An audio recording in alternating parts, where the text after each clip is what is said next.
अगर आप अपना जीवन बस 7 सौर चक्र और 1008 चंद्र चक्रों को पूरा करने के लिए जी पाते हैं, तब आप धरती के साथ एक खास बंधन को तोड़ सकते हैं।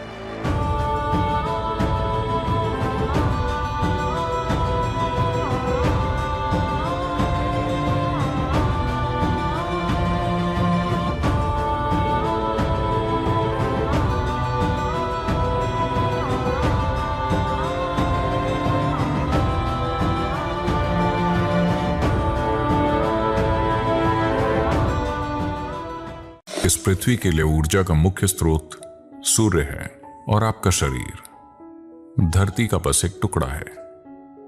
तो दुनिया में जो कुछ भी है उस पर सूर्य का असर बहुत ज्यादा और बड़ा है, लेकिन हमारे सिस्टम पर चंद्रमा का असर भी जबरदस्त है।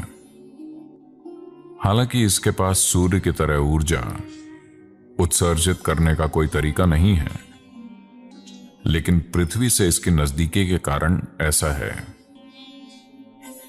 तो जब हम जीवन के तरीकों को समझना चाहते हैं, जिस तरह यह बाहर से हमारे साथ घटित हो रहा है, तो हम सूरज की ओर देखते हैं। जब हम समझना चाहते हैं कि जीवन भीतर से किस तरह घटित हो रहा है, तो हम चंद्रमा की ओर देखते हैं। तो हमारे सिस्टम पर चंद्रमा के असर को नकारा नहीं जा सकता। हमारे जन्म के बुनियादी कारण चंद्रमा के चक्र से जुड़े हैं। चंद्रमा के चक्र और स्त्री शरीर के स्वाभाविक जैविक चक्र 100% जुड़े हुए हैं, इसमें कोई संदेह नहीं है।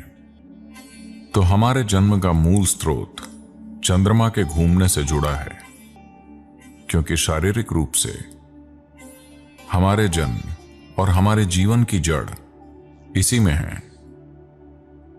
कई मायनों में मैं तो कहूंगा आमतौर पर, हमेशा नहीं, आमतौर पर महिलाएं कहीं अधिक अस्तित्वगत होती हैं,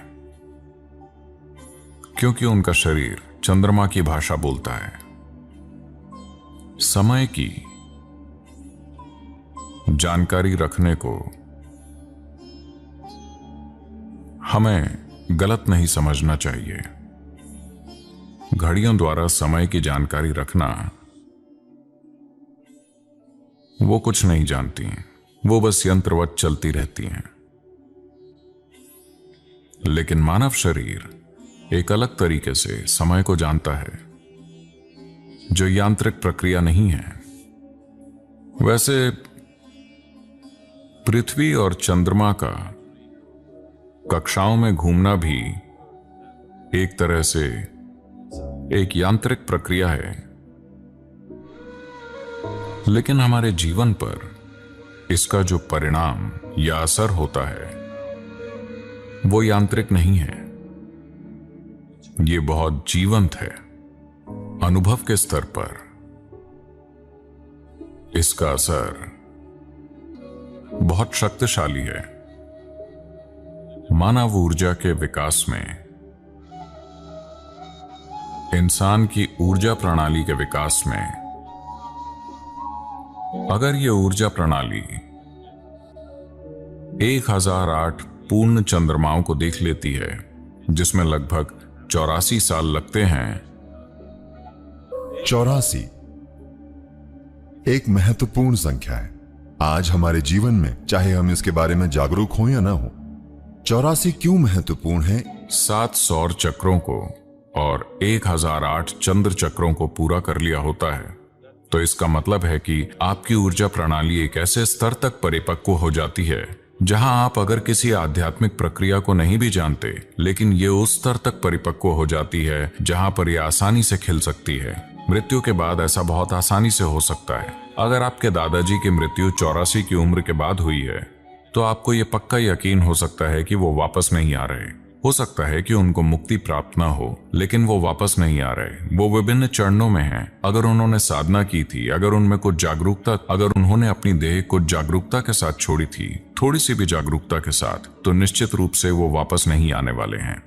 अगर आप अपना जीवन बस 7 सौर चक्र और 1008 चंद्र चक्रों को पूरा करने के लिए जी पाते हैं,